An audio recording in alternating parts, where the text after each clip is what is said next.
My name is Robert, and I may have a hot head, but my lips are deadlier. I'm Jessica, and money can't buy you class, but it can buy you podcast equipment. It's so enormously out of proportion. You have told strangers, you have personality, but the big stuff, Ramona, that you did. Utter violation of my privacy. Great example for your daughter. My ass is a great example for your daughter. Hello, everyone. Welcome back. Hello. What a week. I know. What a week for like us and for Bravo. I know. I know. It's my week before I go back to work. I'm so sad. I'm like excited to go back because honestly, if there's anybody that has work protection in the United States, it's the disabled. And because I'm still technically disabled, they can't do anything to me. Like I'm going to have the cushiest schedule. Like I'm going to have like a 10 to 7 or an 11 to 8 every day. Cause I can't carry the cash tills because I can't carry anything over 10 pounds. So I can't open, can't close. So like midships all day. the whole week. So I mean, I guess that's fine. The one thing I'm waiting for is the paratransit to get back to me so that I don't have to pay for an Uber to get to work every day. Once that comes back and they can pick me up at my place and drop me off at work, living the golden life. You will be. But how was your week? It was good. I don't even know what I did this week. It was a week. It's pretty hot, which I love. But I know the rest of the world hates. When I saw Heat Dome, I was like, thank fuck I'm down here. Yeah, I think today and tomorrow is supposed to feel like over 100. Oh my God, I'd die. If I'm not mistaken. If that's what I recall. And like, I'm living. I'm like, this is fantastic. Me and Lars are like, we love the heat. Everyone else is like, we want to die. It is what it is. Which you wouldn't get my ass outside. I'm so happy I have central air. I've never been more happy in my entire life. Yeah. But yeah. Oh, I know I was really late and I haven't even posted it, which is like ridiculous because it's July, but I made pride cookies. They look so cute. They look like little beta like block thingies. Yeah. I attempted to do the inclusive flag and I had told myself, you need to practice it with clay so you understand how to like build it so that when you cut it, it looks like the flag. And I didn't practice it. I was like, fuck it. We're just going to wing it. And then I started it. And then as I put it together and like actually like got everything to adhere together, I looked down and went, this isn't right. That's not the way I should have done it. So, okay, I'm just going to go with it. So yeah, I just ended up making rainbow cookies and then like the trans color cookies. And that's what we got. But it's fine. I did it. Happy Pride. The intention was there. Yeah. And then I texted Robert and I was like, they're not straight. And that kind of bothers me. And then I was like, wait, neither are we. That's irony. Okay. Yeah. The irony. I was like, it's okay if they're not straight. We accept them anyway. Yeah, right? Like it's late. They're not straight. They're rainbow blobs, but it's fine. Pride. Yay. They're here. They're queer and we'll get used to it. Yeah. And Pride is never over. Pride is all year. So you know what? Fuck it. I'm posting it and that's what it is. Love that. They did look good, though. I want one. Thanks. But how was your week, Robert? How you doing? My week was good. Went to the doctor's today. It's pretty much healed. Yay. It's been, 6 months? So still I want to wear the boot and the crutches when I'm out in public just because people are so stupid. Like going to the mall the one day, I was like, I can't. Yeah, I'm going to hit one of you with my crutches. I don't even give a fuck. Mainly they were all children. So I was like, learn self-awareness. So that's exciting. My mom and I ended up dog sitting this past week. I will never, ever get a puppy ever in my life. This thing shit everywhere. It pissed on everything. I had to get rid of my living room rug because that's done. It's RIP, long live. Thankfully, the owner of the dog did buy me a new one. So okay, that is good. Down on the floor. The cutest fucking thing in the world. Absolutely adorable. But a menace. Piper is still recovering. She has not left my room. We had to lock her in my bedroom because the puppy wouldn't leave her alone. and he kept yapping at her. And Piper is an old lady. I mean, she's only 4, but in soul, she is an old lady. She has had 2 litters. All of them have died. She has lived a very long life in a very short amount of time. She had no patience for this fucker. And when this dog yapped at her, she swung every time, just like, enough. And I was like, okay, you're going to get injured. So I had to so then I had her kitty litter box in my room. With the heat and no AC, I wanted to vomit, literally vomit. We had to block off half the apartment because the puppy would just go everywhere and chew, and never a puppy ever, ever, ever again. I actually think I might fully now be a cat person. Ooh. I love dogs, but I think I will only ever own cats now. That's fair. Yeah, cats are a lot easier. Dogs, when you texted me and you started saying that he was pooping everywhere, I was like, uh-oh. Because I already know, as a puppy, you can poop everywhere. And because he's so new, so she only got him a week before I watched him, which is crazy. But then also because the puppy was so stressed because of all these life changes that were happening, he started to poop blood, which is when they're stressed is like a normal thing. But I was freaking out. I'm like, oh my God, this dog is going to die. She just got this puppy. I'm watching it. Me and my mom couldn't sleep. We were so nervous. And then lo and behold, like 2 days later, shitting normal, but just shitting on everything. Ruined half of Piper's toys. So I gave them to him. She didn't play with them anyway. It's okay. Never played with a toy. Not one single time has this cat ever played with a toy. So but yeah, that was my week. It was long. My mom and I finally got like a good night sleep like 2 nights ago. It was the night that the puppy was returned. And I like woke up in my bed and I was like, oh my God, I slept through the entire night. Just to go back to the next week. Yeah. Oh, yeah. Dogs are cute, but also a lot. Yeah, from afar. Yeah, that's why I texted you. I was like, you're just the fun uncle. Yeah. You get to give it back. You deal with this now. I'm done. Yeah, no, not for me. Not for me. But we are not the only ones who had a crazy week because Bravo decided to just like, I don't know what happened this past week. They literally mentioned it all. Yeah. So we'll touch on some of it. Obviously not all of it, but should we go to mention it all? We will mention it all. Let's do it. Mention it all. Mention it all. Okay, so we're going to get into it. News broke earlier today. I was in my Uber on the way home from my doctor, and the Uber driver thought I was rude because I stopped talking mid-conversation to capture this. And I was like, you don't understand. I'm a journalist, and I'm doing breaking news. So I need you to, Paul, I need you to wrap it up. He also missed my turn because he wouldn't stop talking. And I'm like, okay, this is self-realization. We can't do 2 things at the same time. Yeah, I just need you to get just drive. Yep. It's crazy down here. All the Uber drivers want to talk. And I'm like, I'm a New Yorker. Shut up. Yeah, no. No. I don't talk in Ubers. This is my time. It's my subway ride. This is me time. Yeah. Any hoozles. News broke that Liz will not be returning to the Real Housewives of Rhode Island season 2, which is wild considering she built the show. I mean, It was her and Chris. Let's call a spade a spade. Yep. And her announcement was, I'm full of gratitude to the amazing opportunity to appear on this show. As filming for season 2 begins, I have made the decision to take a step back and focus on my family, my work, and my passions. The RHORI cast is an amazing group of women who have created something special. I'll be watching next season, rooting for the continued success of the franchise. For now, I look forward to enjoying this little corner of the world from the other side of the camera. What's wild to me is that she was a pillar, had arguably a good season. I mean, yeah, she was insane. Yeah. I'm afraid of her. Yeah. But she would have gotten a contract back. This was her stepping away, which is a wild thing because after the success of this first season, they could have asked for any amount of money in the world. Bravo would have had to give it to them.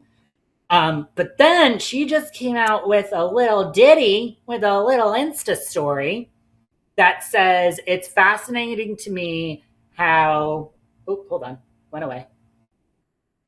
It's fascinating to me how everyone assumes my reason for leaving involves being afraid of skeletons, jail, etc. This is not new gossip. It has been the local slander for years. If there were even an ounce of validity to it, I'd have never gone on the show. I realize that for some, it feels good to speculate, hate, and defame my character, but I have never been investigated nor involved in any criminal case. It's preposterous, and people should know how utterly ridiculous it sounds. Sorry to disappoint. It's wild to me how people feel at liberty to openly state such absurd claims as facts. Now that I have time on my hands, I will start the process of holding those originating and spreading such fiction accountable. Kissy face. So, we were going to say that it sounds like the reason she exited the show is because she has some ties to her friend Dino's lawsuit. Arrest. And that's, it's allegedly, don't come for us. Yeah, allegedly. We're not saying this is fact. This is what the streets are saying, that this is why it happened. And honestly, if it walks like a duck, quacks like a duck, and is arrested like a duck, it's a duck. Yeah. There could only be so many reasons as to why you would take a step back. And like, yeah, I get it. By the end of the season, you looked fucking crazy, which you did. You did that to yourself. But like, you could have come back next season and like, one, either fixed it or made it worse. But whatever, we would have been here for it. You started as a fan favorite. For you to be like all of a sudden this amazing show that took off, now I'm like, I'm out. Right. Coincidentally, at the same time that Dino is going through all of this, just seems kind of weird. I don't know. Yeah, I don't love the timing. It doesn't look great for Liz. Yeah, I don't know. It's just, and like Dolores brought you in, like made you like this really like iconic housewife. And yeah, I don't really believe that it's not that. Like, it might not be that she's implied. It might just be like at this time she wants to protect her peace and she's under scrutiny for all of this. So then kind of like secondhand, he is the reason why you're not coming back. Like, that could be true. She also just had a grandbaby. Like, I think, didn't her give birth already? Yeah. Yeah, because they filmed last year. Mm-hmm. At the end of the season. Yeah, so she just had a grandbaby. So that could also be why. But I mean, it's a duck. There's just like only so much that it could be. And like, I don't know, being vague about it only makes it worse. So like, yeah, just that's the thing. There was no termination. There was no pink slip. There was no fight. Like, it's we kind of saw the writing on the wall, but at the same time, I never would have thought like you just struck gold. Yeah, that's like it's such a weird. I don't know. I wouldn't have personally done it. No, and then don't be this vague when you understand that, like, as these Bravo-holics as we all are, the timelines are always really important in like what we're looking at and what we're seeing. So by being vague and having all of this also happening in the background that we all know, right? We're all looking at it a little bit questioning. That's all.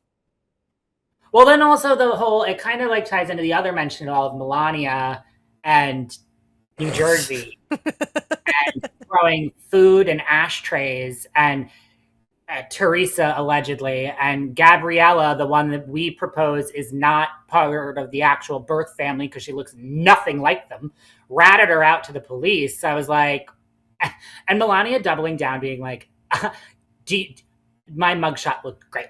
And like, Milania, that's not, you are your mother's daughter. Yeah. You are definitely your mother's daughter. Yeah. I mean, yeah, we thought it was like against Louis or something. And then when I read that she was throwing shit at Teresa, I was like, what the fuck? Kind of love her more for that. Yeah, I mean, it makes sense. But I was like, what? And then I was like, Gabriella was the one that called the cops on her. I'm like, what happened in this house? And then honestly, that's wild to me, is it was Gabriella.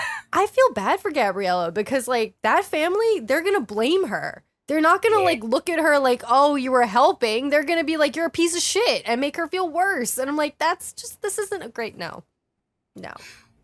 Yeah, I was like, okay, so we got the Maz are momming this week. Yeah. I'm gonna miss Liz. I really liked her. But don't fret, because they're not the only ones who decided to make their lives a mess this week. We got some other fucking shitheads. Let's talk about some of the men. Yeah. The men also stuck their full fucking foot in it. We had Tom Sandoval, who apparently saw how much hate West was getting out there in the world and went, hold my beer, I'm gonna make this even worse. Pushed his girlfriend's father into a fucking fire pit. That was... what's hilarious is the dad didn't even get that pissed off until Tom literally put his hands on his daughter. I would also. Anyone would. I don't give a... Also, like, watching that... I first watched it without sound, and I was like, I could hear all of it. It was kind of funny without sound. Yeah, and then I heard it with sound, and I was like, this is exactly what I thought. Tom Sandoval be making his whiny, like, did you really think I said that? With his, like, obnoxious way of talking. I'm like, okay, per usual. But yeah, watching him go after Victoria, and then obviously the dad's gonna be like, get your fucking hands off my daughter, you goddamn fucking psycho. And then to chuck him into the fucking fire pit that is literally on fire. Like, it is on fire. And then to call the cops on them? Well, that's what's wild. Is he was trying to get ahead of the narrative. Wild. But yeah, it just screamed like, oh, I need all the attention. People need to be talking about me. It doesn't matter good or bad. They need to talk about me. So here I am, world. Look at how horrible of a human I am. I do like that his girlfriend, as he was leaving the house, packing up his shit, she was like, I hate you just like all of your other fucking exes. I was like, I don't know who you are. I like you. I like you a lot. Now, before, no, because you defended him like... Oh, yeah. She was the worst with him. Like, if the pattern of behavior is there, it's going to stay there. He's not going to change. Leopard doesn't change its spots. He just does the same shit to all of the women. All of them. I mean, all the problem men do. Yeah. But it's like, as Tom Sandoval is throwing her fucking father into a fire pit, you had Wes Wilson on the fucking whiteboard, bros, guys, talking about his shit, where they held him to the fire, and he finally admitted he was on Xanax during the reunion. They don't talk about Xanax and Dare. Oh, so it was Xanax. Well, I told you it was a well. I told you, and then you didn't say anything. But now, good to know. And the whole fucking shit with Amanda started prior to the statement, because while there might not have been P and V, they were cuddling. Yeah. And making out and stuff. I was going to say there was a hard big boner, but I saw it. It's not big. It's like the size of your straw right now. No. That's sticking in your cup. Sorry, I probably just ruined you. It's okay. Fine. But yeah, no, I told you this. My issue with the whole West and Amanda thing, West on that whiteboard is it's like you got paid to do a job, you didn't do a job, and then you go and do the job somewhere else. And you expect us to pay attention to it. And I'm sorry, Bravo holics really don't love that. I will stand 10 toes down on that's the reason why Robin Dixon got fired, is because she did that with her and Juan. So I don't love it. I'm glad that he seemed to take accountability around people that he was comfortable with and not really like truly was held accountable. Yeah, he didn't actually hold himself accountable. I think they were putting him to the fire of like, you're a fucking idiot. And then he had no other choice to be like, yeah, okay, I am. Yeah, and he didn't admit that on the reunion stage when everybody else called him an asshole. And it's because he doesn't value his coworkers' respect, and he really doesn't value Sierra's. Yeah, no. And that can go into the whole race thing. Yeah. Honestly, this past week was like, everyone was just like, hold my beer, I'm going to be the worst person on Bravo. No, wait, you hold my beer, I'm going to be the worst person on Bravo. No, wait, I'm going to be the worst person on Bravo. It was bad. It was bad. How about none of you be the worst person on Bravo? How about all of you grow the fuck up and not just be a better person? I would love to recommend you to a therapist that I have. She works wonders. It might help. Just a smidge. A smidge. I can't. But that's all the breath I'm going to give those two idiots. I had enough of those two. Yeah. And honestly, I mean, Liz gave us a little talking point because I thought we were going to talk about the RHOA timeline Brian thing as mentioned all, but Liz was like, again, hold my beer. Yeah, that's what I mean. Everyone was like, wait, you thought you had something to say? No. I have something even better. I wonder You what thought your Dolores scandal was worse? I'm gonna chuck my fucking girlfriend's dad into a fire pit. Bye! Well, it's also funny between the Wes and Tom thing because Wes has openly said he wants the Sandoval edit so that he can go on Traitors. Ain't nobody hiring you, you No. sweaty little. And no one's hiring you, Sandoval, especially after this shit. So both After of you, this? please go the fuck away. I hope the royalties from the Traitors and House of Villains is enough to keep you afloat because you're never going to be on TV again. Nope. Unless the Valley really does reach a new low point. Which, No, bring Sheena before anyone else. Just bring back Sheena, which I hate that I said out loud, but for the love of God, that's all. No one else. It's true. Don't care It's about true. anyone else. Just bring that mess back, and things will be good as gold again. It will be. Damn it. But should we go to next gen? Yes. All right, we're excited-ish. It was a rough start. We'll get there, but let's do it.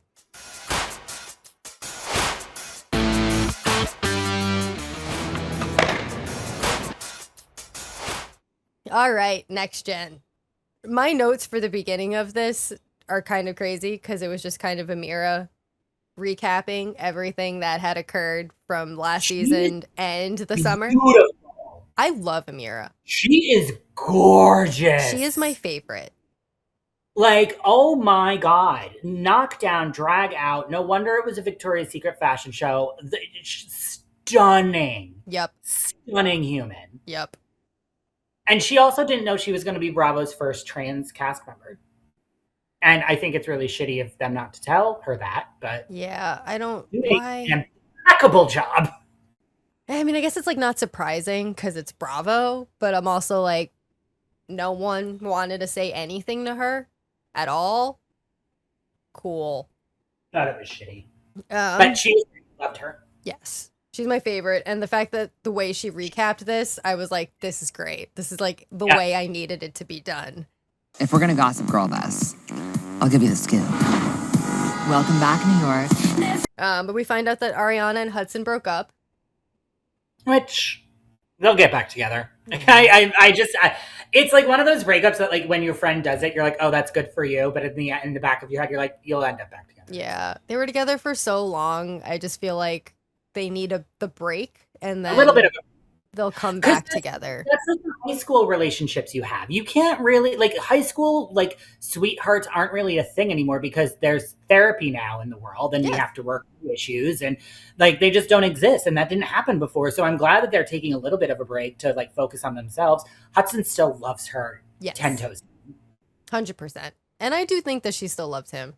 I think there Yeah, just needs whatever it was and whatever happened, you guys will go through and then it'll be all right. Sorry, this She's the only beerman that I actually want to succeed. Yes. 100% agree. She's the only one I like, so yeah. 100%. And when I met her, she was awesome. So yeah, What's funny is everybody says that every single person who's ever met her in real life has said that she is one of the sweet. She gives off the other Ariana Madix vibes. Yeah, like, she's the sweetest, most genuine person, and she does not take this for granted. 100%. Like she was so down to earth when I spoke to her, and like I loved it. So she's my favorite. I love her. Amira is my favorite non-Bravo kid. Ariana is my favorite Bravo kid. Yes. That's how I'm ranked. Yeah. Yeah, because Gia's not up there. Okay. Not even close. We found out that Georgia went to treatment for an eating disorder. I like that she's opening up about that. Mm-hmm. And I like that she said in her confessional, she was like, you guys are meeting my energy now, like when I'm in a really good space. Yeah. So and I can see that. Yeah, me too. Definitely different from last year, for sure. Yeah. And I don't hate Georgia. But the next scene is her and Ava, and I will say I despise Ava.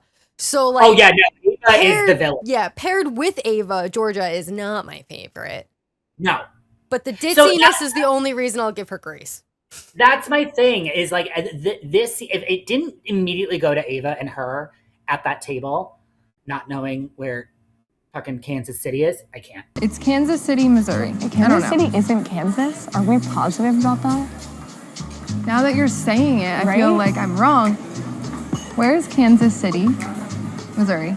Oh, wow. Okay. Like, I probably would have liked her. Well, likes a strong word. Yeah, not like she's a favorite, but like, okay, you're fine. I appreciate her. Yeah. But then immediately pairing her with Ava, I was like, oh, guys, you did her so wrong. Yeah, because I don't like her. No. She's the epitome of a mean girl. Yeah.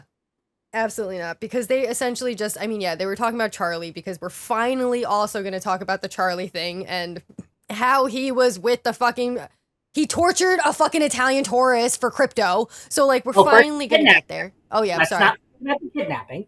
Right. He kidnapped and then tortured the Italian tourist for crypto.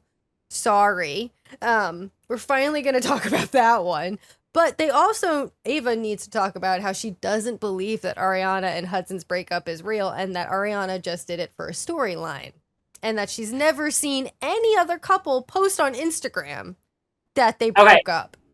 Did you see Ariana and Hudson's coordinated breakup stories? Are you Kate Middleton? So I'm just going to say this, and we said this in the pre-show notes, and I'm just going to say it right now. I was in a relationship of 10 years. It did not end well. I am not a television personality person. I am literally nobody. I literally got ran over by a car and nobody knew who the fuck I was. So it's fine.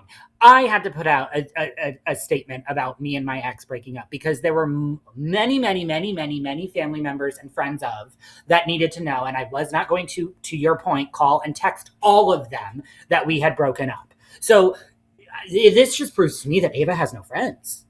Or any friends who've been in relationships. Also, like, Ariana's on TV. She has a following on social media. There are people who follow this relationship. Why the fuck do you think that she wouldn't post it? And then, two, for you to say that you've never seen anyone do that, I'm sorry. Were you hiding under a rock when Amanda and Kyle just did it a few months ago? Really?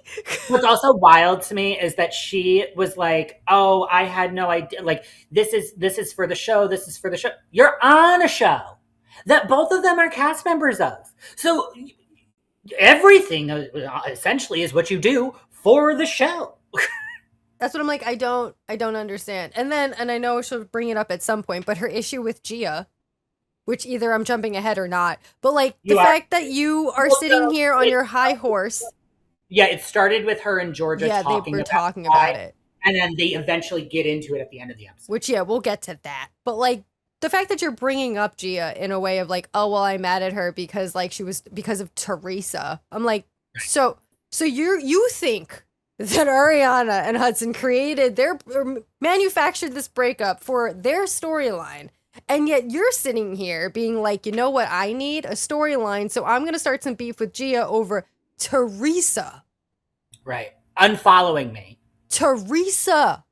Really? Now, mind you, Teresa has followed and unfollowed us at least 3 times. Teresa, I don't think actually knows what she's doing on Instagram, to be perfectly honest with you. No. So she probably saw you pop up and didn't know who you were and just unfollowed you, which is fair because you're 12. Unrecognizable. Yeah, like 12. Exactly. Like, and so like it's valid. I can't believe I'm saying this. A valid point for Teresa to unfollow you. Honestly, it's so crazy. Ariana moved out. She's living in Brooklyn now in Dumbo. And then, I don't know, everyone was back and forth. You had Brooks and Chloe talking about Ariana Hudson. Amira was FaceTiming Brooks about talking about inviting Charlie to her birthday. Ava's issue with Gia. I have to say, and we talked about this, I don't hate Charlie. I can't say I like him, but I don't hate him. Yeah. He owns that he's a douchebag.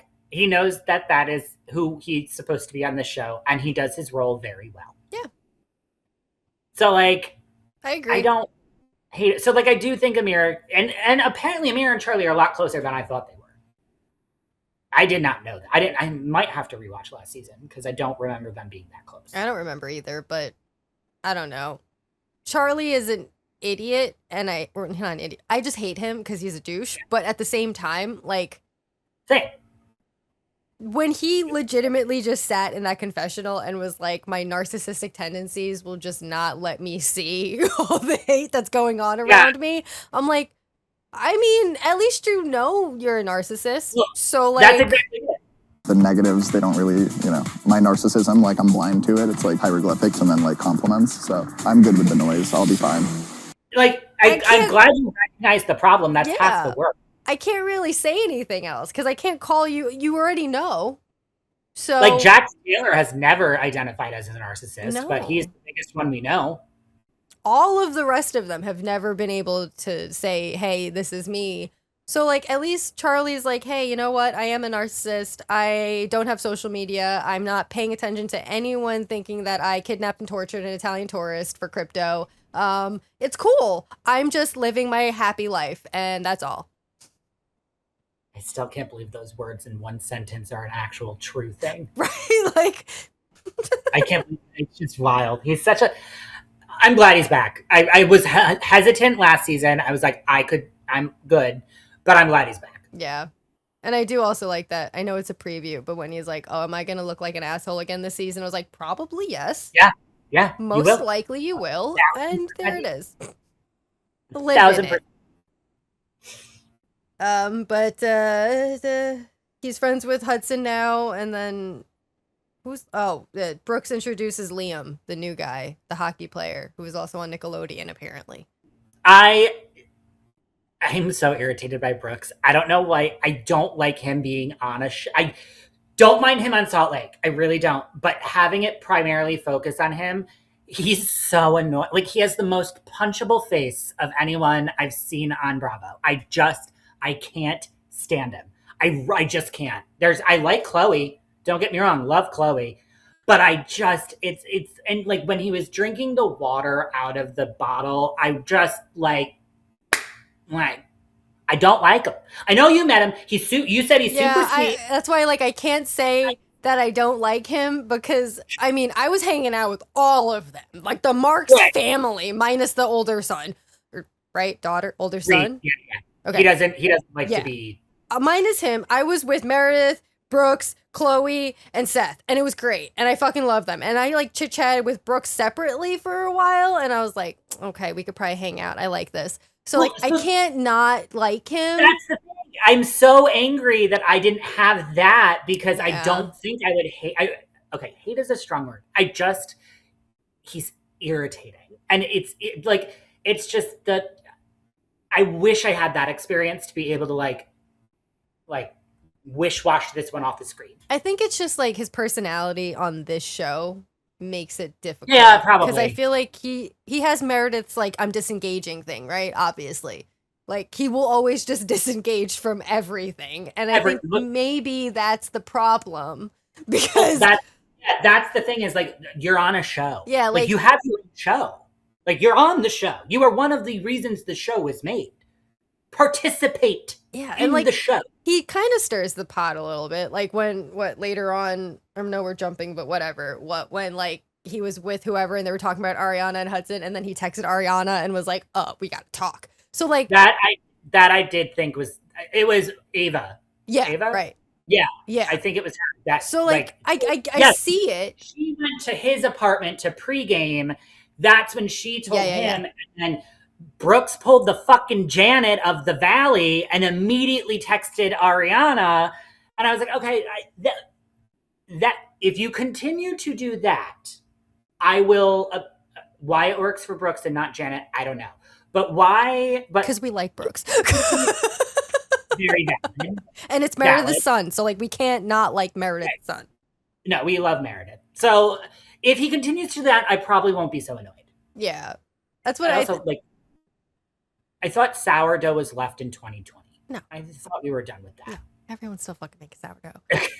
That will always be a thing. But yeah, I think that just might be the case. Like, he falls back to and disengages too much. Where sometimes you need to engage.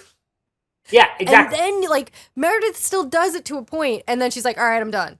So like you gotta give a smidge, and then you can pull back. But like Meredith still engages when she disengages. Like she doesn't disengage. Fair. She doesn't. She just says she does, and then walks away after throwing drinks and pouring drinks and screaming. Yeah, I don't know. We'll see. I think I have a soft spot for Brooks and Chloe. So like, I'm just always gonna like them. I will reserve my opinion for further episodes. Yeah, we'll see what happens. If he grows into it.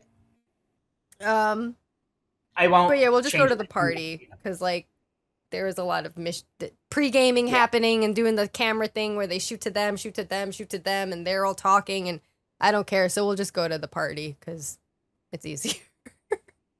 I love that Amira said that inviting Georgia to her birthday party was charity enough. I was like, oh, fuck, shit. You know what? Inviting her was charity enough. That was my good karma for the year. At this point, I'm washing my hands of her. Someone's got to wash their hands around here. Seriously. That's what I love. I also love the fact that Georgia got there first. First, it was so awkward. So awkward. Hi, Amira's parents. I'm Georgia. I talked shit about your daughter on the show. I called her fat. Don't mind and then me. I flirted with her boyfriend, but it's cool anyway. It's also why, like, I want to give Georgia grace, but she's just such a shit heel. Like, I just. But yeah, Georgia confronted Ariana, like, immediately. Yeah, we think that your breakup is fake. What? But then what I find hilarious is when Amira was like, hey, I want to talk to you. Georgia was like, I gotta go. I'm actually supposed to leave. I should have left like 20 minutes ago, but I'm supposed to be leaving now. So like, I gotta go. I can't be here. Is it going to be quick? Is it going to be quick? Because I have to go. I'm like, Georgia, you have no problem confronting other people. And this is why I don't like her. But when somebody has to confront you about shit you've said, you're a pussy. Either shit or get off the pot. Yeah, because when Amira confronted her, she was like, well, I heard through the gay grapevine. Which I heard, I don't know if it's true, but I heard through the gay grapevine, you felt I was like flirting with Kevin on the strip? I don't know was how funny. You feel. That was funny, but I don't know how I feel about a straight woman saying to a trans person that they have a gay grapevine. Oh yeah, no, I didn't appreciate that. No, I thought it was. I was like, how fucking dare you? Yeah. I thought she went into it in the confessional and the editors doing the like. The edit was I thought really that good. was funny. But no, I didn't, because it gives the like, I have gay best friends. That's how I took it too. I was like, oh, my gay bestie. This is the will to my grace. Like, yeah. And I had to live with those fucking stereotypes the entire time I was growing up, and I'm like, I hate it because it doesn't give you the right to. You're not part of the queer culture. Ironically, if you're not queer, you can be an ally for sure, but you're not queer. You don't get to use. It's called community words. That's a real thing. You can't use them. Yeah. It is a thing. I don't know. Yeah, she annoys me. Yeah. And I will say, as much as I enjoyed that part that the editors did, what I will say, and what you, me, and Honda all agree on, is in this next gen, whoever's doing this show, you need to stop putting fucking images and videos on buildings, on billboards, on windows, on whatever the fuck you think is a flat surface. Does not need a TikTok video, a fucking flashback, a text message, a thread, I don't care. It doesn't belong on the side of a building. It doesn't belong on a window. Just put it on the fucking screen. Yeah, that was really annoying watching that at the beginning. I was like, I can't keep up. Just put it on the screen. It's not difficult. But anyway, other than Georgia, Amira, and then Georgia confronting Ariana, you had Ava and Gia. Well, also, like, before we have Ava and Gia, we also have fucking Ava saying, like, she doesn't believe that Ariana and Hudson broke up because they're at the same party. First of all, it's not Ariana's party. She didn't invite him. It's Amira's. You're in the same fucking social friend group. They're gonna show up together. And they're just trying to have an amicable split. Stop being such an asshole. Yeah. Like, that's the thing with Ava. Like, she is an asshole. Yep. But then, yeah, we have Ava and Gia. Which is interesting. Gia is her mom's daughter. Yes. The way that she squared up to Yep. Ava is the Yep. same way Teresa squared up to Heather Gay Yep. in the the Ultimate Girls trip that's coming up. And I was like, oh God, I probably wouldn't follow in those footsteps. Yeah, no. The minute she started and then Ava was like, why are you yelling at me? Why are you getting my face? I'm like, because she's Teresa's daughter. What the fuck do you mean? Are you alive? Yeah, did you think that Gia was going to act any differently than exactly like Teresa? No. Come on. That's wild to me, though. And also when she said something along the lines of like, I don't have to make you look bad. You can do that all by yourself. That came from Garcelle Beauvais on Beverly Hills to Erica Jane during homeless, toothless, homeless, Kathy fucking it all up. I don't really know the name of the charity. I do agree with Sutton. They should probably change the name of that. It's not great. No. But you have watched Bravo. So you do know who Gia is and you do know who Teresa is. So you should not be shocked by her behavior. No, you shouldn't. You don't talk about the family when it comes to the Italian culture. No. You just don't do it. Especially Teresa. Have you never seen an episode of Jersey? Don't talk about her. Just leave it the fuck alone. Clearly not. Oh, God. I can't. I mean, I liked the back half of this episode. I think it was a solid back half. The front half, I was really bored by. I texted you in the middle of it. I was like, I can't do this. Like, this might be a show we have to just... But I'm willing to give it a chance because I do like the end of it. Yeah. I think we had to get the stupid recap part, which was a bitch to take notes on, which is why my notes are garbage for this. Mine were too. Because I didn't know what the fuck I was saying anymore at some point. But I have hopes for this, what is coming, because I enjoy watching them. So I do too. I want Riley back though. I really miss her. I needed her. Mm-hmm. Same. So I'm excited. Samesies. Shall we stay in the city and go to In the City? Yeah. We'll just go to a different part, a richer part. Yes. Not a maybe a little smarter since they know who Brooke Shields is. Right. Jesus Christ. Oh, I forgot she was on that show. I need Rowan too. I don't like that all of them weren't there. I know, right? Yeah. All right. Well, In the City we go. Let's do it. Let's go. Stand clear of the closing doors, please. Okay, so we start in the city, different part. At is this Gavin's restaurant? I think it said. Yeah, I think so. Yeah, so Lindsay and Gavin meet up. They're talking about boys' night. They're bringing up Danielle's. Okay, if it wasn't Danielle, I realize I would have a different take, but because I don't like her, like I don't care. Call me a fair weather friend, but like I don't care. Like bringing up the timeline of her boyfriend's divorce and marriage and all of this. And Lindsay was like, I'm going to go, as Lisa Barlow says, I'm going to go the distance. And she went the distance and she found it. And I do like that she is true. Like women get shit done and boys are stupid. Yep. Because Boys Night found nothing out about this fucking relationship timeline. Now, meanwhile, cut to the end of the episode. Owen was just like, here, I'm done. So then Lindsay and Kenny are talking about how they have a lot in common around the whole abandonment stuff with their parents. Then we go to, it's very quick because you could tell that the editors wanted the focus of this episode to be 20 minutes long at this dinner at the end. So like the beginning of this episode went real quick because then we went to Nick and Yvonne planning their wedding dinner. And we find out here that Yvonne, because she's been laid off, she's lacking self-confidence in what she used to do for a living, which is party planning, which is even shittier at the end of this episode. Like, she said she feels she's not self-confident in this, but then you guys literally take a gigantic shit on what she actually was able to do. Yeah. And then we go to Soft Bar. Carl. Carl. I miss him. I love him. It was so nice to see. Yeah. And Kyle meets up there. It looks like they got Loverboy. Mm-hmm. At Soft Bar.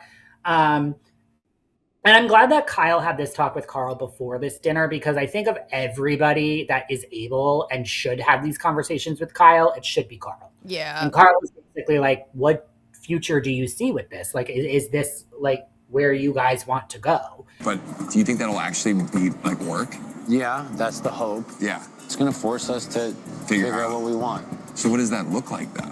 Also, Carl's done so much work on himself. He could basically be a therapist. Yeah, I loved it. Even when he was like, listen, Kyle, like, I've been there. Okay, when things with Lindsay, like, I was the bad guy. I went through a lot of crap, and I still was able to come out on the end. And this is before we knew about the Wes and Amanda thing, and we knew that Kyle was going to come out looking great. So, like, yep. And even I like what Carl said, and I'm actually probably going to talk to my therapist about it tomorrow, because therapy, we love it. Yeah. Carl was like, even if it's the end of the world, it's not. Like, it might feel like the end of the world in the moment, but you have to remember that, like, there is another side that you'll get to where that you can work through it. So just know in your heart of hearts, the world will not end, no matter what happens. I mean, foreshadowing, Jesus fucking Christ. But I do like that he said that, because I do think Kyle needs to hear that, because right now there's so much happening with him between his business and Amanda and moving out. The fact that Amanda split up the dogs, which I will get into, I don't fucking love that. I still fucking hate that shit. Yep, you're still a piece of shit for doing that. I like that Carl has the ability to see that Kyle thinks that it's the end of the world, because he has so much juggling in the air that, like, it's really not, and you'll get through it. Yeah. Just like, and it also just shows like how good of friends they are. And have been for like they can come together. Carl can really talk to him. Kyle is listening. I'm like, this is what I enjoy. And I'm not trying to say that, like, the rest of the guys on the show aren't actually Kyle's friends and shouldn't be getting into the middle of it. But at the same time, like, Carl they don't have Kyle's best interest. Yeah, like, I don't know. Carl has been in the house with Amanda and Kyle. Like, you guys have just, like, been friends with them. Like, okay, but Carl has lived with this shit and, like, seen it firsthand. So, like, I feel like his opinion, his opinion really means something to Kyle. And I'm like, I just really like seeing this. Same. But still, I did really enjoy it in the very beginning when it was all the guys and Lindsay, because I was like, this is everything. Please just give her all the tea and let her find out everything on her own, because this is exactly how this should go. I mean, Lindsay was made for this. We were raised by Lindsay Hubbard. Yeah. Yeah, and then Kenny and Lindsay meet. I thought pigs would have flown before this happened. I know. I'm shocked. I know. It was really nice to see. It was nice to see them, like, bond and not just shit on each other. I liked it too. I liked, again, I'm going to dinner on a date, so I was looking at the food they were ordering, and I was like, I'm ordering that. I actually just looked at the menu while you stepped away. I already picked out my dinner. Nice. It's girl dinner. It's a Caesar salad that's only $10, a side of French fries, and a Sincere. That's going to be before the movie. Yeah. But anywho, they meet together, which I'm really impressed with Lindsay. This is Lindsay's growth. This never would have happened 5 years ago. Oh, ever. No, not at all. They meet and they talk about how each of them are going through their abandonment issues because of their parents. I forgot Lindsay called her mom on Summer House. Same. I totally forgot about that. Mm-hmm. And then Lindsay got emotional for obvious reasons over Jenna. And they I'm glad they were able to find a middle ground, and thank God for Kyle for finding that for them. Because to your point at the beginning of the episode, that's essentially what Kyle was trying to do, is like them to like meet up. I mean, and then they go and shit all over Yvonne's event, but that's not for now. That is for later. Or in just a second. Or in just a second, because we're at Yvonne's wedding party. Yeah, because then the next scene is the party. So yeah, for a second. It was nice to see them bond. I just love this episode is so good. Yeah, that's what I texted Robert like right after I finished it, and I was like, that was the best. It was hilarious. I loved it.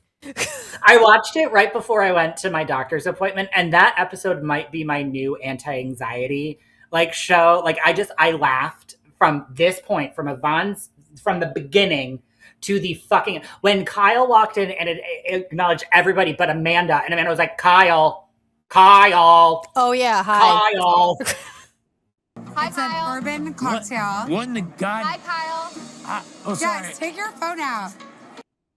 And I was like, Kyle fucking hates you. Kyle doesn't want anything to do with you anymore. And then Danielle coming in a white fucking dress and everyone just being like, what? It's a fucking wedding gown. I don't give a fuck. It's a wedding gown. I don't care. It just didn't have a train or a veil. That was a wedding gown, and fuck you. And like Gavin said, or Lindsay, one of them said, if you have to text it to the bride to ask if this is appropriate to wear, you can't wear it. Yeah, no. And even when Danielle showed Gavin the text later, even he was like, yeah, no, it's pink. Still wouldn't have worn it though. And then immediately started a different conversation. I was like, honestly, Gavin, this is why I like you. You are messy and I'm here for it. Then Georgina made a point, and I don't remember the context of it, but she brought up red wine and Danielle. And I was like, Georgina, have you not seen that episode of Summer House with Sierra and Danielle and the red wine? And then Andrea's crying in the corner because he misses his family. We can't. And Andrea's there. We can't. It's PTSD. We can't do this. It's too much. Do not give Danielle red wine. No. But we get into Amanda and Kyle because Gavin starts asking questions. How is it living separately? Gavin is the messiest bitch on Bravo. I fucking love it. Don't care. Exactly. So I was telling Jess, if Gavin was my friend, I'd hate him and I would ban him to the depths of hell because this is a shitty thing to do. However, he's not my friend. I don't know him. I am a Bravoholic and I am watching this show. So therefore, I loved it. Yep. I think him and Lindsay combined on this show just make it so good. Because I'm like, you two are so messy and you two love to stir the pot and I fucking love watching it. So please continue doing it. It was so great between so are you in love with her? Are you in love with him? So you love them, but you in love with them. So do you love her, but are you in love with her? So where are you guys? Are you in love? Are you out of love? Are you copacetic with love? How are you with love? Are you in love? And eventually get to the point where all of the Summer House cast has been trying to do for 2 fucking seasons, and Gavin did it in a span of 5 minutes, and both of them said they have love for each other, but they are not in love. Yep. I have an incredible amount of love for him, but based off the way our relationship has gone, it would be silly to say that we're in love. Yep. Also harping on well, Amanda, you smoke all the time, and Kyle, you drink all the time. So that was so shitty. I was like, you're a dick. This was when I was like, okay, you're a dick. You're bringing up you're literally intentionally bringing up their vices to each other to stir the fucking pot because you're bored, I think, and just wanted to know. And meanwhile, Danielle started this defending Amanda. Why are you going, don't come after her smoking. What does it matter? And I mean, to be fair, that's right. True. Amanda can smoke. It's not a huge deal. She smokes at night. Amanda's a lazy piece of shit. So, I'm not going to, If I could smoke at night to make me fall asleep, I would cough myself to death. Yeah, that's what I do. I smoke at night. It's cool. It's a good way to decompress. Everyone has a glass of wine at the end of the night. I smoke a J at the end of the night. It's the same shit. Yep. So, whatever. Not trying to give Amanda grace, but I was just like, Gavin, you didn't need to do that, but also hilarious because you just started it. It was smoking, drinking, are you in love? Who's cheating on who? What's happening? Go. I don't know where they found it. Do we know who he's friends with to have gotten on this show? He's friends with Kenny, who's friends with Kyle. Okay. I honestly thought it was Lindsay. With how messy Gavin is, I was like, are you guys friends with Lindsay Hubbard? I mean, I think now they are. Right. Or I hope they I are. was like, this is too damn good. But yeah. Oh my God. But Danielle just and she doesn't, this is my issue with Danielle. She doesn't know when to stop. She doesn't know when to shut the fuck up. There's a scene from Grace and Frankie where it is shut the fuck up. Climb all the way up to Shut Fuck Mountain and shut all the fucks up. And she doesn't know how to do it. Nope. She kept going. And I love that Yvonne tried to Try. Yo, she guys, did. this is my party. I would like multiple this. times. I would like you to talk to me, and then like maybe you should shut up in the white dress. And that's when Danielle was like, me, bitch? And I'm like, oh, don't be calling the bride a bitch on her fucking wedding. What the hell is wrong with you? And don't wear white. You made so many poor choices in this. Are you talking about me, bitch? Oh my god. Wait, you're Well, there was a series. I have it in my phone as a Lemony Snicket visited this dinner. It was a series of unfortunate events. Calling Yvonne a bitch, wearing the white dress, pink, white, whatever dress. And then on top of that, deciding to just go ham on Lindsay. And I have to say this. I am so happy. I have it saved in one of my favorites on my phone. Lindsay asking her, why the fuck is she on this show? Because she's not friends with anybody. Nope. It's clear after this dinner. She has no friends here. I don't care about Owen and his illustrious affair or whatever. I really don't. And the fact that she's defending this man so hard, I'm like, it's giving me Liz from Rhode Island. Like, why? Like, if there's no smoke, there's no fire. Why are you making smoke? Yeah. If there's nothing to hide, then just say it. All anyone wanted to know was, when did Owen get married? When did you file for divorce? We know the divorce isn't finalized. So, like, they were just asking when. And even when Amanda chimed in and was like, I was just asking Owen so that he can clear the air. And Danielle fucking jumping down her throat, though. Like, why does he need to clear the air? And, like, you need to clear the air because you're on a fucking show. And everyone's going to bring it up. So how about you just fucking squash it so that no one can bring it up? That's all anyone was trying to do in this scenario. And Danielle's like, nope. It's just you're going after us. And yeah, I'm with them, Lindsay. Why the fuck are you on the show if you're trying to hide everything? That's not the point of being on a show. Why is he on this f***ing show? Because I introduced him to your f***ing show. I loved Lindsay going like so hardcore ham at Danielle. I was like, oh, yes, thank you. They make up, which makes me sad because I really wanted Lindsay to hate Danielle forever. But it's fine. At least I get this moment in time. Yeah. And just Yvonne and her passive aggressiveness this entire time, because like I would be so over it too. Like she's my favorite on this show. I know. I mean Lindsay obviously, but Yvonne is my new favorite. Same, because like, come on guys, and it's like every time someone tried to bring it back to them, like Nick tried multiple times, Yvonne tried, Georgina tried, like everyone tried. Everyone really tried to be like, dude, we got to make this about them. This is their party. And nope. It'd be like Georgina tried, Danielle right back at it. Fucking just stop. Just stop. Can we make this about those two and not about everyone else? I did feel bad when Nick had to get up and be like, my wife is crying in the bathroom. She didn't even go to the bar like Kyle and Danielle did. She went literally into the full-on white girl in the bar, like crying about her ex. Like, this poor woman can't get one single second of peace. My wife is crying in the bathroom right now. She's planned this for weeks at great expense, at great effort. Can everyone put a smile on their face for like a few minutes? Yeah, and then it ends with fucking Kenny being like, I have a speech. So me and Lindsay are planning a trip. And Yvonne's like, what the fuck? I tried to do that right here with you guys at the expense of my own money that production isn't paying for, and you guys shitted all over it. Like, you guys have fun on that trip. I'm gonna be here. And it's like, what's your problem? Maybe that no one's paying attention to me during my party. For me during my wedding. I do love that Yvonne was like, I probably won't go, but have fun. I'm like, you contractually have to go. So love that you're saying that, but like, you have to go. That's why it's like the passive aggressiveness coming out of her from that episode to able to pay for this dinner.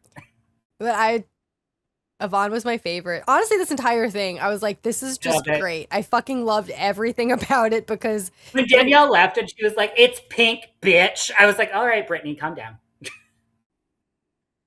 Danielle just, like we said last episode, we don't need to create the hate for Danielle. Danielle just digs her own grave. She'll do it her goddamn self. And that's what she did this episode. It's like, we weren't hating on you too hard. And then, nope, there it is. There it is. Well, it reminds me of that last season of Winter House where she really, really fell from grace. Oh, yeah. Like, really fell, and stumbled and ended up in the pits of hell. Because you can't save her from this. This was bad. Mm-hmm. You wore white to a wedding. You can't do that. Then you got called out by literally the showrunner, Lindsay Hubbard, for being like, why are you on this fucking show? And I mean, for good reason, because why are you here? Either talk about your shit or don't. You can't be RHOA. I need you to stop. Just come on. Oh, that was the other thing. If I have to hear one more person say, I can't because of a legal battle, I'm going to lose my fucking mind. I can't. Court dates in court documents are not redacted. They are not. They are there. You can read them. You can pull them up. They have to be. So, like, just tell us the dates that you were married, dude. And then he finally did. And Kevin was like, that's literally all I asked you to do. Yeah. No one asked for anything else. They just wanted to know when the fuck you got married. That's it. That's all. No one cares. Just say it. Like, we're not asking him to disparage his ex. We're literally asking, when, where did you file? I don't get it. Great episode of television. Top notch. I'm so much more excited for In the City than I am The Valley. Oh, yeah, me too. 100%. East Coast does it better because Alex Baskin isn't attached to it. Yeah, I'll agree. Also, like, I don't know. At least we like these people more. Yeah, I have a genuine connection with all of them. Yeah. Like The Valley was like, we didn't really like Kristen at the end. We fucking hated Jax. We didn't like Brittany. We didn't like Schwartz. We didn't like Lala. We didn't like Sheena. But here we are watching a show with them and all their friends. And their friends are turning out to be garbage humans too. But like, In the City started, it's like, we like Lindsay. We like Kyle. we love Andrea. Like, good enough. I like that we have a villain, Amanda, that didn't know she was going to be a villain while filming this, which is wild to me. Like, I love this, like, juxtaposition of, like, Amanda thinking she is being this, like, damsel in distress role, but actually she's the villain of the show now because of real life. And then we have Gavin, a messy queen. I don't care. I don't give a fuck. He's a messy queen, messy ass queen. Love him. And even Kenny, there's like a redeemable kind of sense of quality about. I don't like him. No, but there's like a redeeming sense of himself. Mm-hmm. So I like it. Yeah. I'm a fan. Here for it. But I guess Atlanta? Yes. All right, let's do it.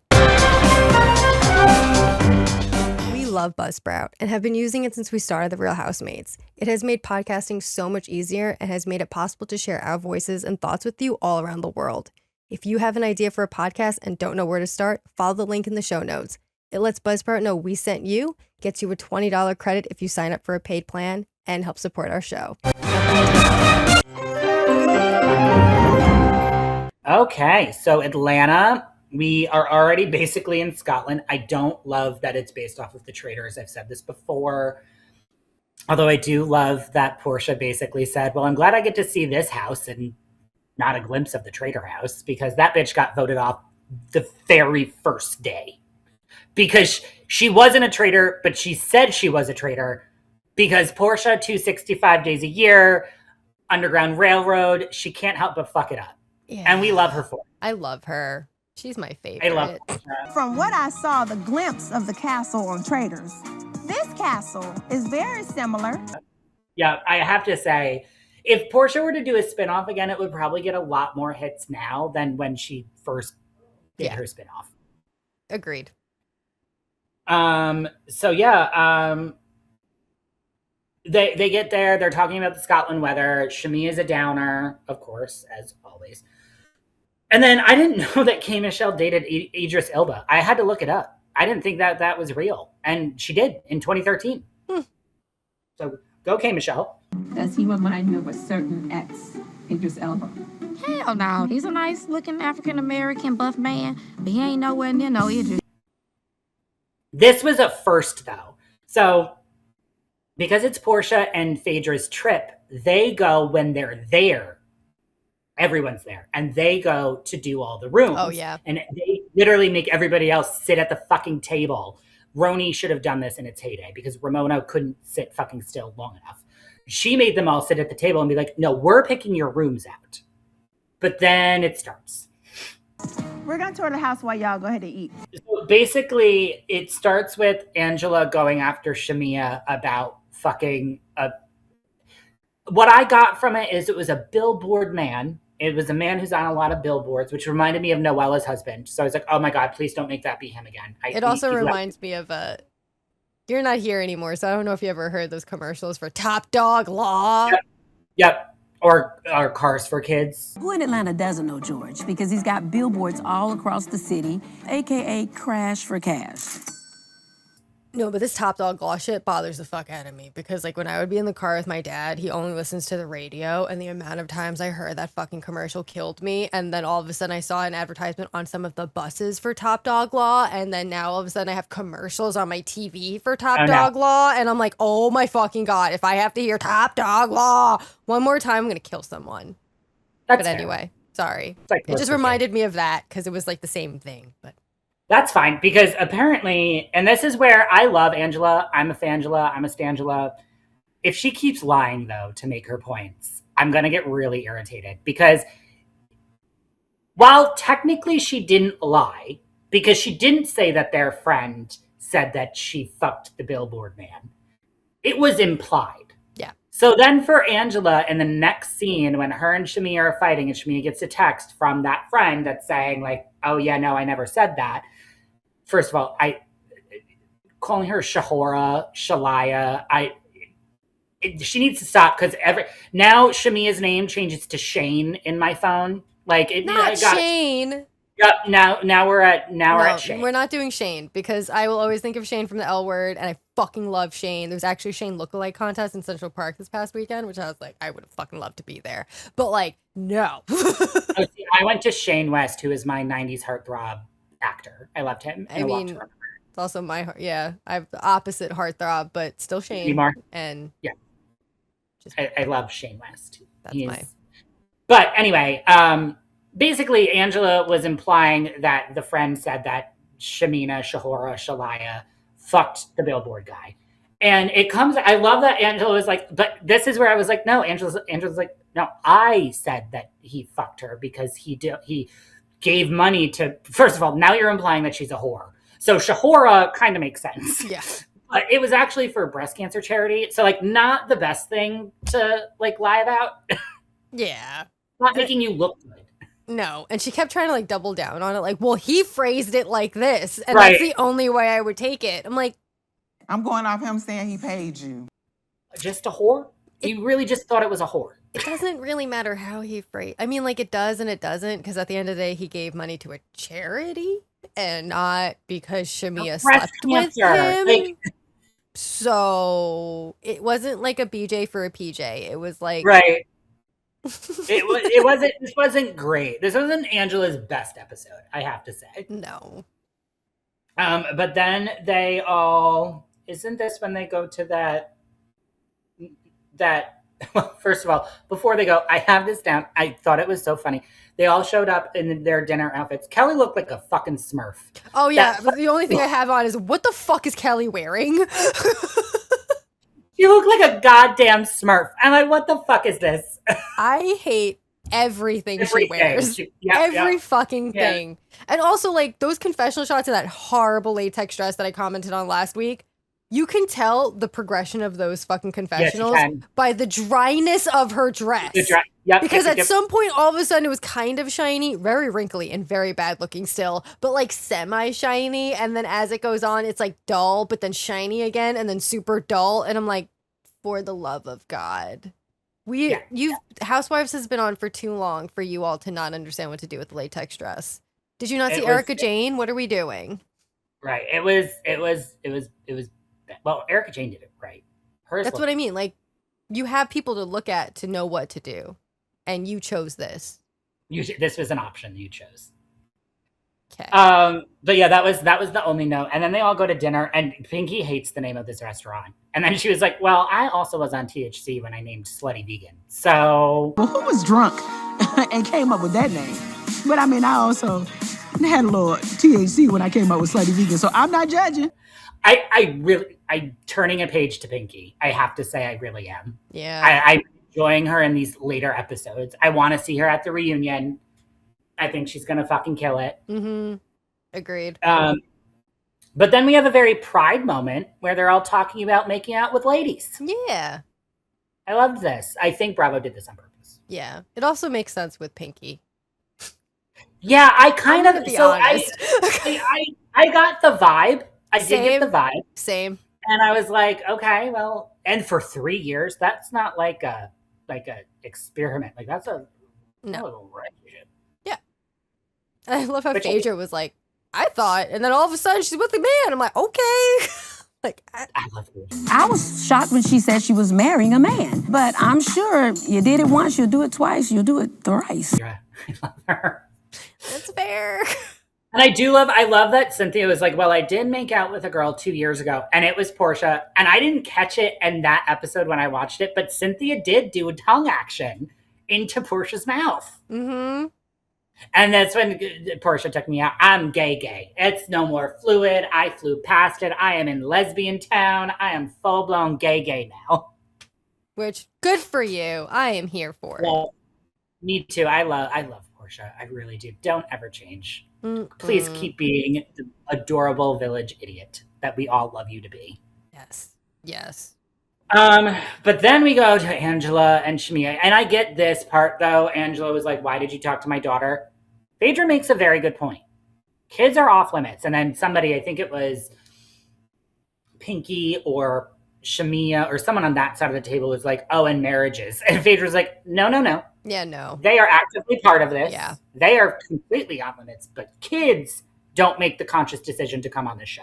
They don't get a paycheck. Yeah, no. They are off limits. Unless you're on Next Gen. Right. Well, then that's a whole bucket of worms. But, and then in that case, if they do bring them up in their seasons, then they're allowed to talk because you signed a contract, you're on reality TV. Yeah. So if Jen Shaw ever comes back and is like, Brooks Marks saw my vagina, it's on then. Yeah. Like, then I'm fine. Someone wants to bring shit up with Gia? Go for it. Yeah, go for it. I actually would love that. So I do think that Shamia saying, I did think it was inappropriate at that basketball game to talk to Angela's daughter. And Shamia just didn't get it. And that's what's annoying. It's like a housewife rule that everyone knows and has been a rule since like the beginning. You leave the kids out of it. They have no part in this. You made them be part of this. That's not their choice. Right. So leave them the fuck alone. It shouldn't be said. Yes. But like, it shouldn't be said. Like, we shouldn't have to reiterate this rule by what season are we on? Like, right, exactly. And how many years later of 17. This? Like, we shouldn't be here where someone needs to tell you, leave the kids out of it. That's not, no. But then we go to the final scene, which I thought was really, this is Housewives. They're all in bed.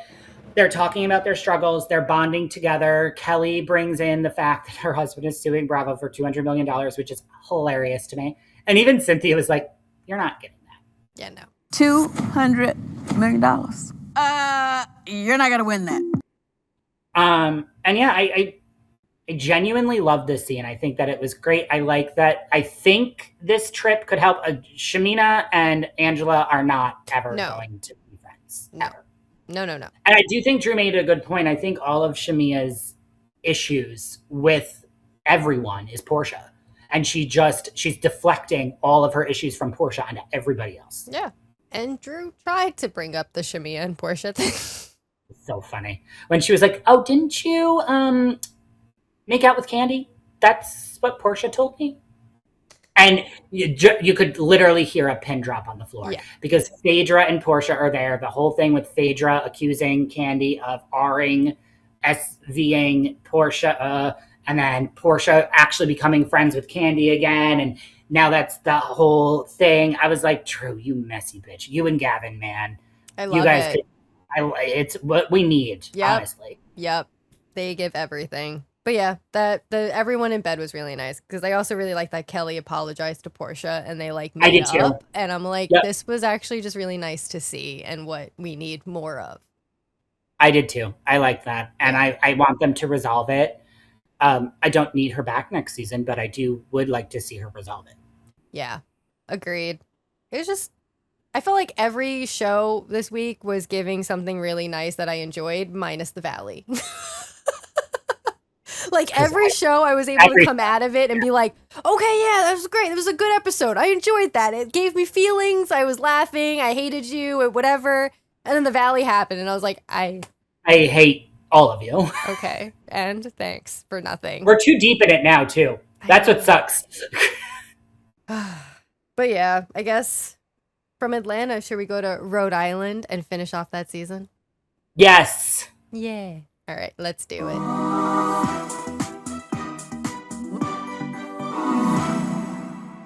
Oh, reunion part 2, and unfortunately, the last part of the reunion, which they tricked us.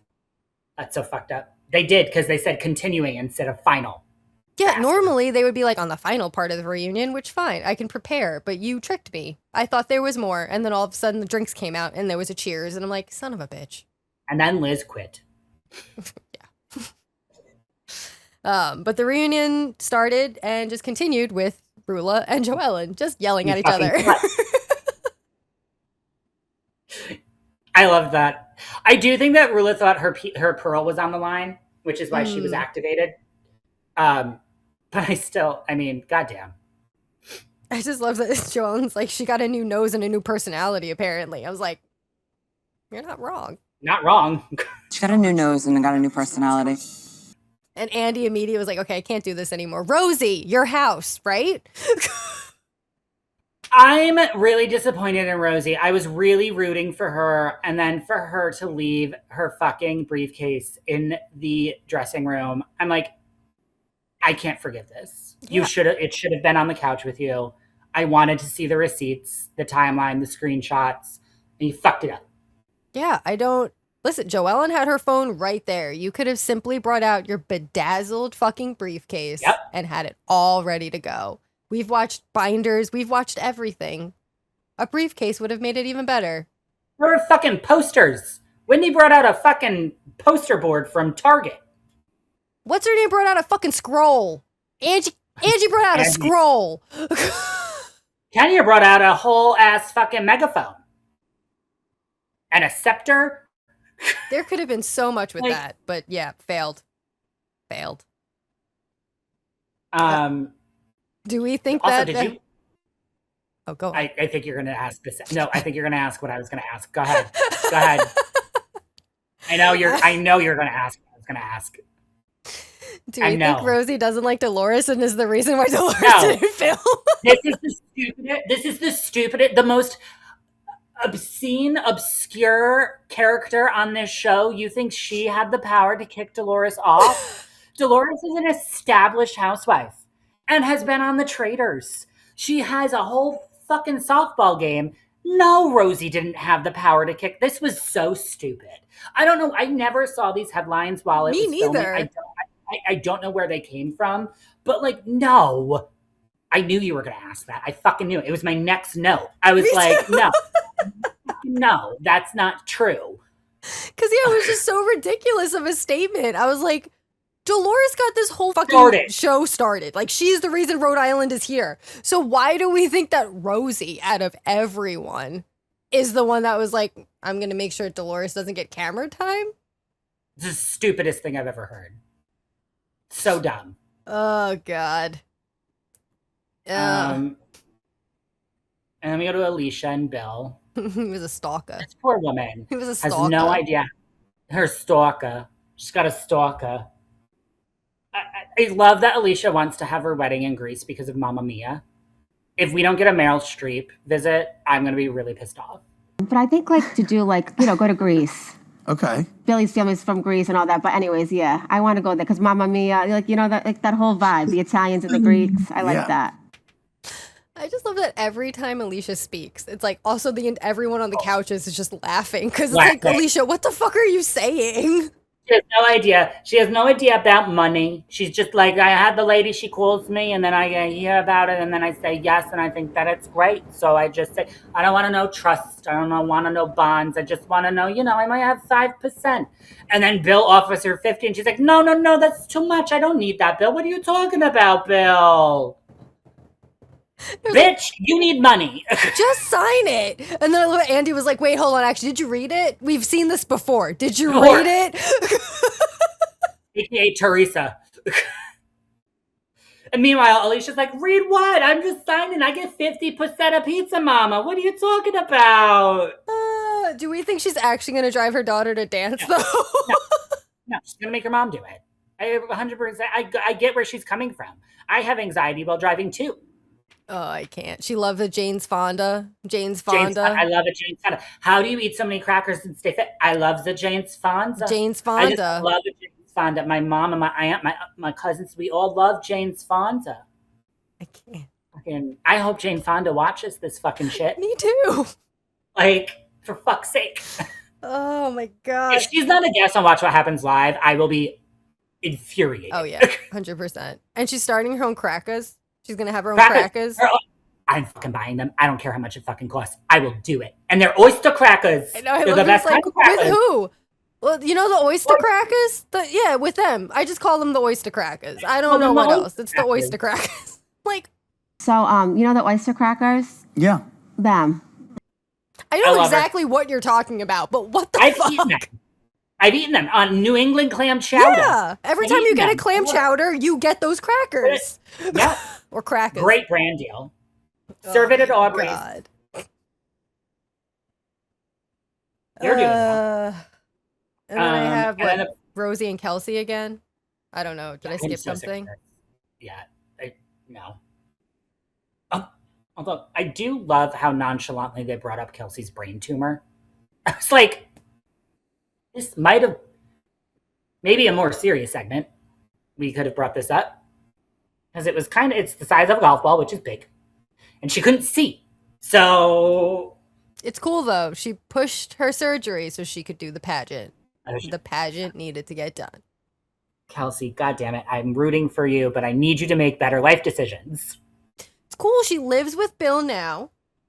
And she pays her own health insurance. Not the car. The health insurance. Not the car. When Bill said that she was his slam pig, I was like, that's what every girl wants to hear. That is romance. Who said romance is dead? She's my little slam pig. Do we think these husbands are going to be like Jersey husbands? Yep, 100%. And I kind of enjoy it. Me too. I don't hate it. Yeah. I don't hate it at all. Even like when they shot to them like in the back. Yep. And then Alicia's Billy was like, I didn't even know Kelsey and Rosie fought. What are you talking about? Alicia never told me anything. And they're like, what? Wild.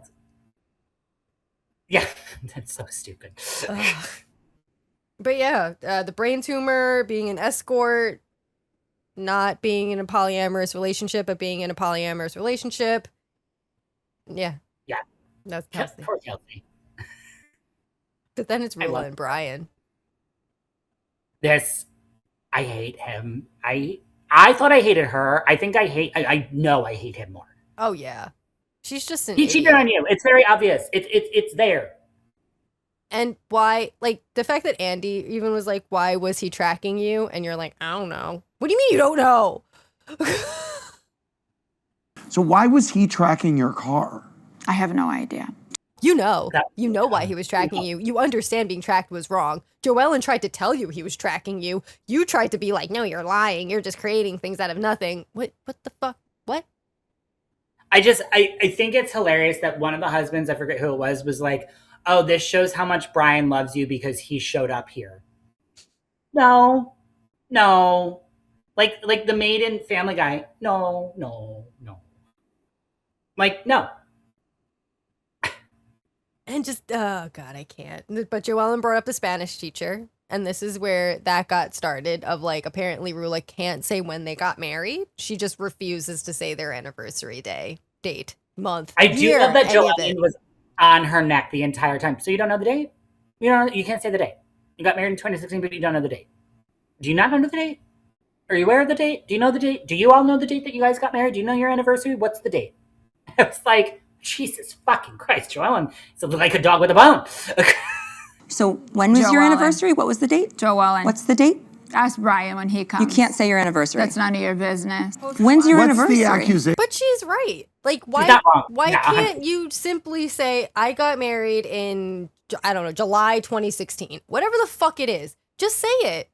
Yeah. That's it.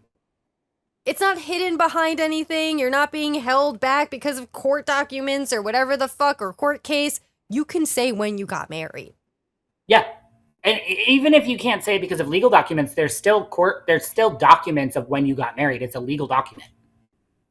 That's not going to be blocked. No. It's a fair thing to ask, You're just being defensive. For no reason. Unless you want to hide something. Yeah. Ugh. But then the husbands come out, and that made it so much better.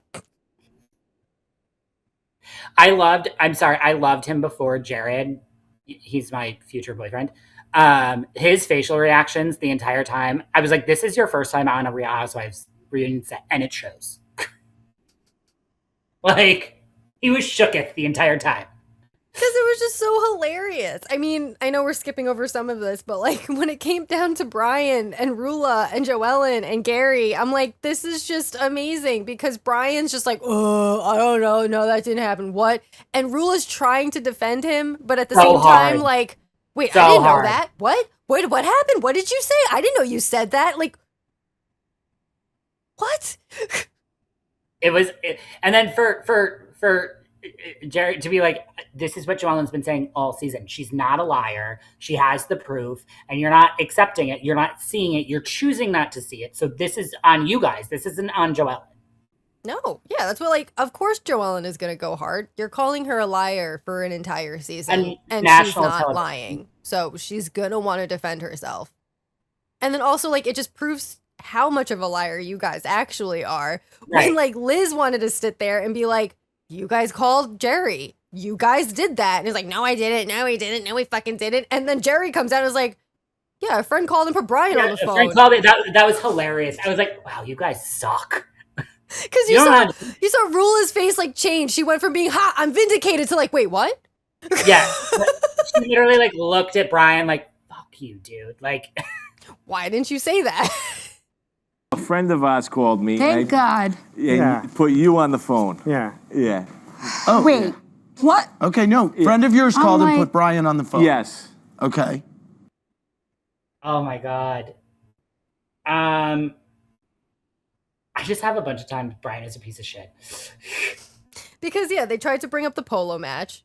And that's when Andy was like, okay, but we know that you went to go see your mistress. Okay, well, you went to the hospital. Like, what? All of these things. And they keep trying to like, no, that didn't happen. No. Rula's like, no one ever said he went to the hospital. Cut to, you literally said he went to the hospital. I didn't have that cut. Yeah. Like, what? What? And then Gary with just the fucking nail in the coffin of like, well, I saw you and the mistress. I know the mistress, and the mistress introduced you as her boyfriend. So what? They came right up, and she introduced him as her boyfriend to me. No. And I didn't know. Really? I didn't know. That was wild. And Gary saying that that's before he knew them. I'm like, Rhode Island is this big. You've never seen Rula and Brian together, and now all of a sudden Brian has this other human. Like, and you had no idea. And that's his business partner? Yeah, exactly. What? But hasn't spoken to the business partner, quote unquote, in months. So stupid. The lie, they can't even lie well. That's what's wild, is like, if you're gonna lie, make it a good one. Right? Like, I don't get it. And then also, Rula, if you can't trust him and you don't believe him. Right. Why are you with him? What are we doing? Like, I don't understand what the point is here. What? It's so stupid. Why are we doing this? She makes no sense. No, none. And then they. Oh no, go ahead. Oh no, go on. Oh, I was just gonna say my next note was literally, this guy is a piece of shit, and he is. No, he is. Because then it was just. After all of that, do you trust him? Do you forgive him? And Rula's like, no. It was like, okay, cool. Kelsey and Rosie, can you guys be friends? Right. Like, and they can. They just posted today. They were doing a launch of something. Okay. And I was like, okay. Yes. This is what I actually foresee Kelsey and Rosie being alliances together in either, if not the second season, then at least the third. Yep. Fully agree. And then Andy asks if you guys would change anything over this last season. Alicia. And everyone had a really good statement. Ashley was like, gonna try to be a better mediator. Everyone had a thing. Alicia, I'd put on more makeup to cover my scar. Cover my scar. You know, I wish I had more makeup. I needed more makeup to cover my scar. But that's it. That's the only thing. Everything else was great. I wish I wore more makeup and stuff. I really hate looking at my scar on camera. It's a crack. Toss me a cracker, but it's great. Just the scar on my face. Just a little more makeup. Alicia, I love you. Never, ever, ever fucking change. No. And it was like the most perfect way to end the season. And yeah. Fuck the mask, fuck anything else. The fact that it ended with Alicia being like, the only thing I changed is my makeup. Thank you. To cover my scar. Perfect. 10 out of 10 for this season. I've got to say, they nailed it, hit it out. I've never seen, even Salt Lake wasn't this good. Yeah, no. Like, this was a fantastic, it feels like we've watched these women for like 13 seasons already. Yeah, I'm here for it, and I can't wait for season 2. And honestly, it's fine. Bye, Liz. I don't know what to tell you. Bring somebody else in, I guess. Bring in, what was the friend's name at Frank Sinatra's singing party thingy? I don't remember her name. I don't remember, but she looked great. Bring her in. Loved her. Yeah, anyone. And just make RHOA go away too, but we'll get there. At some point. Baby steps. Baby steps. Maybe. We can go next season. Oh, God. All right. I guess the Valley. Joy. All right, let's do it.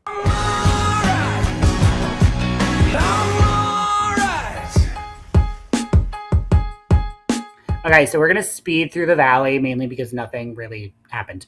Also, Robert has a date, so we need to make sure he goes to it. So he's waiting in the car, which is really sweet. Super sweet. Anyway. So we go, it basically starts with Lala and Danny fighting across the room at each other, which is absolutely fucking, I'm so sick of Lala. She's got to go.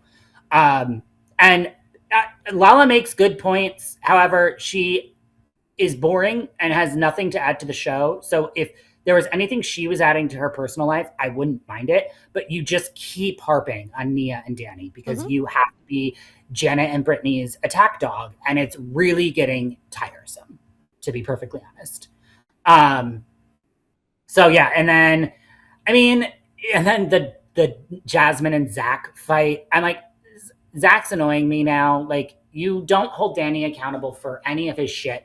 I'm glad that Brittany brought up to Danny, like, these are the things that you fucking did. However, I wish you didn't do it in a teddy bear moo-moo, because it distracted from all of your points.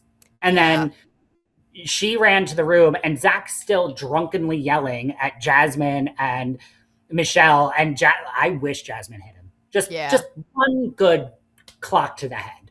Agreed. And I also enjoyed Janet pulling up the screenshots too. Like, no, man, this is what the fuck I'm talking about. This is what the fuck you did. And those comments were rude. Like the cook holding thing. I love that Lala had to look it up. And what? Really? We're gonna sit here and try to tell me that none of you know what that means? Like, do you live under a rock? I also love that Lala, of all people, is acting like she doesn't know what it means. Like, the one who has, like, the worst vernacular of anybody I've ever met. Oh, it's cuckolding. PJ for a BJ, or no, sorry, BJ for a PJ. BJ for a PJ. So, yeah, I just think it's also funny that, like, all of Lala's ex-cast members hate her, but now all of a sudden she's riding hard for fucking Janet and Brittany. Like, I'm on Janet's side. I am on her side in the Danny and Nia thing. Get a better spokeswoman, because you're losing the narrative with this one. Yeah. So then they go, is this the next day where basically they just meet up to say that Zack, sober, wouldn't yell at Brittany and Jasmine? And Zack was like, I mean, I would. And I remember everything I said. But he woke up refreshed. Yeah, but he woke up refreshed and rejuvenated and like vindicated, and it was fine that he did it. It's okay. And I'm like, all right. I mean, was it? And wasn't this also when Zack was yelling when Janet was at lunch with the rest of the group? Yeah, which was weird. Yeah, I didn't. That was a pity invite, if anything. Yeah, because the group kind of split because now it's Zach's birthday. So the previous day was Schwartzapalooza, which was a dud. And then the after party was the worst. Everyone just yelling at each other and storming off. So then, yeah, it cut to now, which is Zach's birthday, and he had everyone by the pool, which I thought that everyone would go to the pool, but apparently not, because it's split into some people going to lunch. And yeah, that's where the bus ride from fucking hell, where everyone just started going at each other again, started. And I mean, that's a revisit from two episodes ago. So, yeah, it's Nia, Kristen, Jesse, Janet, Schwartz, and Jesse. And they were basically just talking, and Kristen said, shouldn't have said it around Janet, Kristen said, well, Danny's not the only one who should watch their drinking. Also, Jasmine, Zack, and Brittany should. And Janet didn't even let the body get cold before she texted Brittany, Jasmine, and Zack what Kristen said. You know who needs to stop drinking? Brittany, number one, and Jasmine, number two. And Zack. All three of them. Hot messes. Yeah.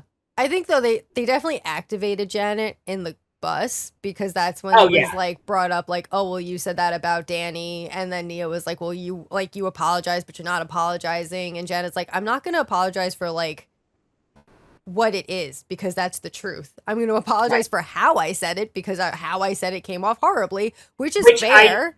I appreciate that. Yeah, I like that she said that. That's understandable, but I don't think we need to all gang up on Janet at this very moment. And I think even like I appreciated Michelle at this lunch, because she tried to tell Nia, like, listen, we all feel uncomfortable when Danny drinks too much. Like, this isn't just a Janet thing. This isn't just a Lala thing. It's not just a Brittany thing. We all feel it.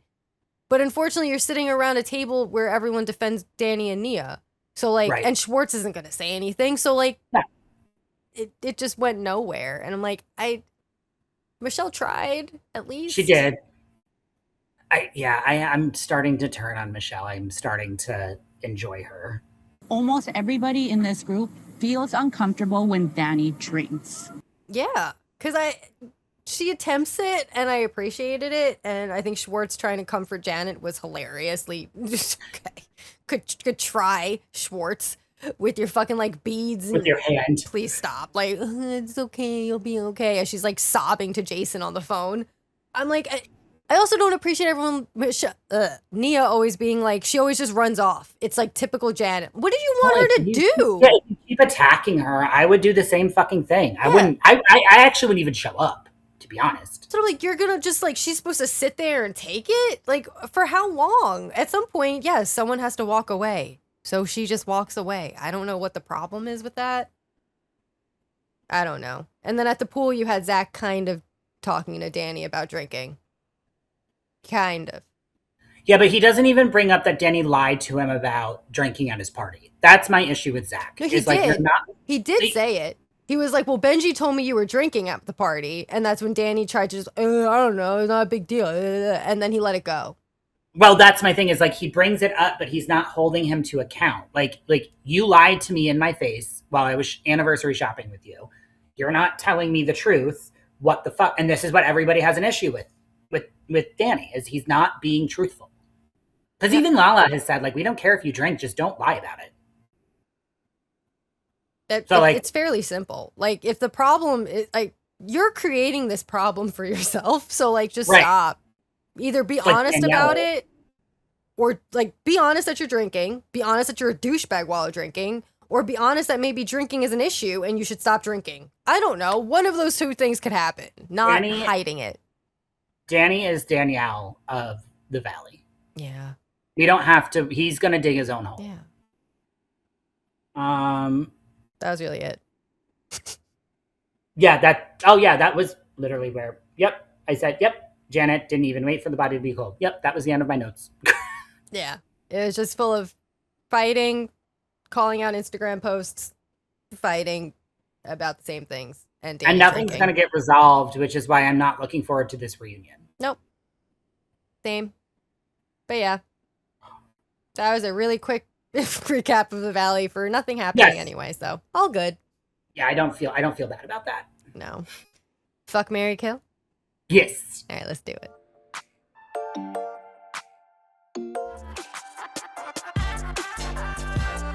All right, fuck, marry, kill. Ready, Robert? I'm excited. Okay.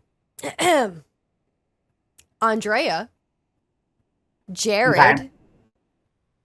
Ashley's husband, or Gary, Joellen's husband. Oh, you mean bitch.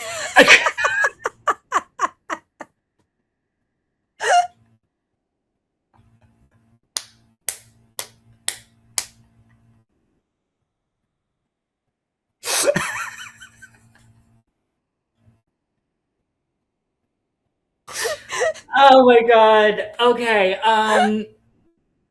That was a guttural reaction because you picked the three that I love. And notice how love is not part of Fuck, Marry, Kill. Nope.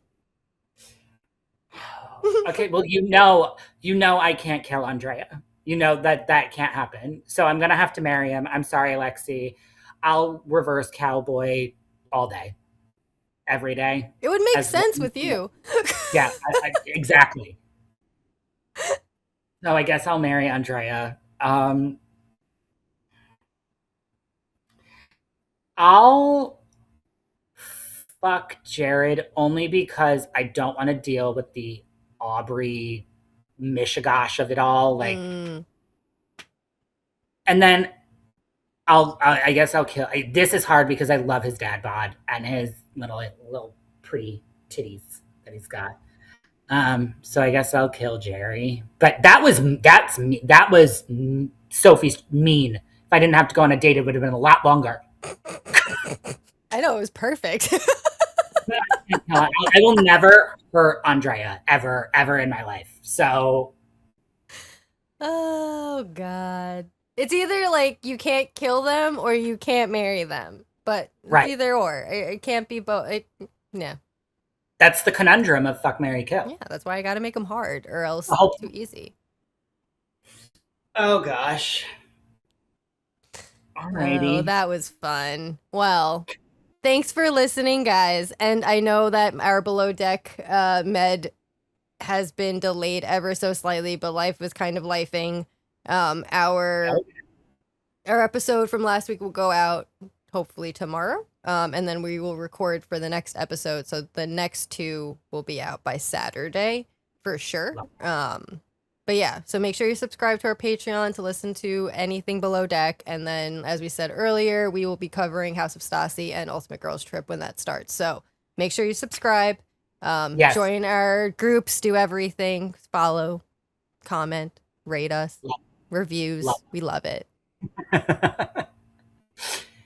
So yeah, I guess until next time, guys. Bye.